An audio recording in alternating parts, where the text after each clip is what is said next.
بسم اللہ الرحمن الرحیم۔ السلام علیکم۔ کعب بن اشرف یہودی نبی کریم صلی اللہ علیہ وآلہ وسلم کی ذات اقدس کے ساتھ بے انتہا دشمنی اور دعوت رکھتا تھا۔ اس ملعون شخص نے حضرت صلی اللہ علیہ وآلہ وسلم کو ہر وہ تکلیف دی جو وہ دے سکتا تھا۔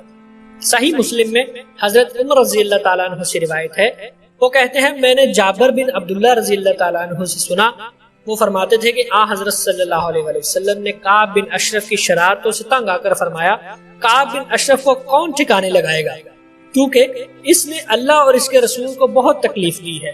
محبوب رب ذوالجلال کی آرزو دیکھ کر محمد بن مسلمہ رضی اللہ تعالیٰ عنہ بولے، کیا آپ پسند فرمائیں گے کہ میں اسے قتل کر دوں؟ حضرت صلی اللہ علیہ وآلہ وسلم نے فرمایا ہاں۔ محمد بن مسلمہ رضی اللہ تعالیٰ عنہ بولے، اجازت ہو تو میں آپ کے بارے میں کچھ کہہ سکوں؟ حضرت صلی اللہ علیہ وآلہ وسلم نے فرمایا تمہیں اجازت ہے۔ دربار نبوی سے اجازت پا کر محمد بن مسلمہ رضی اللہ تعالیٰ عنہ کعب بن اشرف کے پاس پہنچے اور انتہائی رازداری سے بولے، اس شخص یعنی محمد صلی اللہ علیہ وآلہ وسلم نے مختلف حیلوں بہانوں سے ہمارا مال ہتھیانے میں کوئی کسر باقی نہیں چھوڑی اور ہمیں تنگ کر رکھا ہے۔ کعب بن اشرف سن کر بولا، واللہ تم ابھی مزید پریشانیوں کا منہ دیکھو گے۔ محمد بن مسلمہ رضی اللہ تعالیٰ عنہ نے کہا، ہم نے اس کی اتباع کر لی ہے، لیکن اب اس سے فوراً الگ ہو جانا اچھا نہیں لگتا۔ البتہ ہم اس انتظار میں ہیں کہ اب یہ کیا رویہ اختیار کرتا ہے۔ دوران گفتگو حضرت محمد بن مسلمہ رضی اللہ تعالیٰ عنہ کہنے لگے کہ مجھے کچھ قرض کی ضرورت ہے، اگر ہو تو دیجیے۔ کعب بن اشرف نے پوچھا، قرض کے بدلے کیا چیز گروی رکھو گے؟ محمد بن مسلمہ نے بولا، جو چاہو۔ کعب بن اشرف نے بولا، اپنی عورتوں کو میرے پاس گروی رکھ دو۔ محمد بن مسلمہ بولے، تم پورے عرب سے حسین و جمیل ہو، ہماری عورتوں اور آپ میں کیا نسبت؟ کعب بن اشرف بولا، اچھا تو اپنی اولاد کو رہن رکھ دو۔ محمد بن مسلمہ نے دیکھو کل کلا ہماری اولاد کو گالیاں دی جائیں گی کہ کھجور کے 2 وسق کے بدلے میں ان کو گروی رکھ دیا گیا تھا اور لوگ ہمیں مطعون ٹھہرائیں گے، البتہ ہم اپنے ہتھیار گروی رکھنے کو تیار ہیں، بولو منظور ہے؟ کعب بن اشرف نے جواب دیا، مجھے منظور ہے۔ محمد بن مسلمہ رضی اللہ تعالیٰ عنہ نے کہا، میں خود حارث ابی عبس بن جبر عباد بن بشر اپنے ہتھیار لے کر حاضر ہوں گے۔ یہ وعدہ لیا اور واپس چلے آئے۔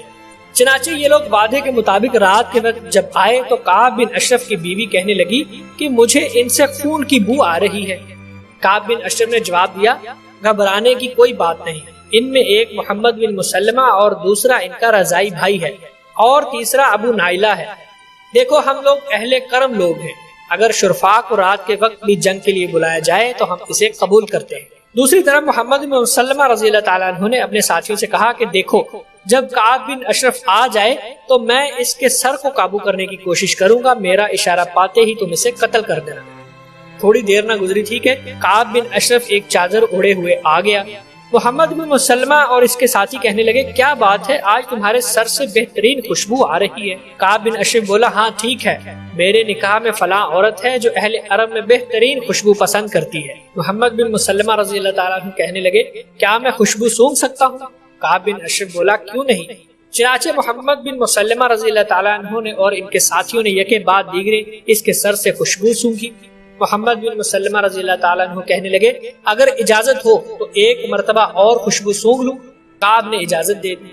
محمد بن مسلمہ نے اٹھ کر کعب بن اشرف کا سر مضبوطی سے قابو میں لیا اور اپنے ساتھیوں سے اشارہ کرتے ہوئے کہا، اپنا کام کرو، تو ساتھیوں نے فوراً اسے ٹھنڈا کر دیا۔ اللہ تعالیٰ آپ صلی اللہ علیہ وسلم کے دشمنوں کو اسی طرح غارت کرے، آمین یا رب العالمین۔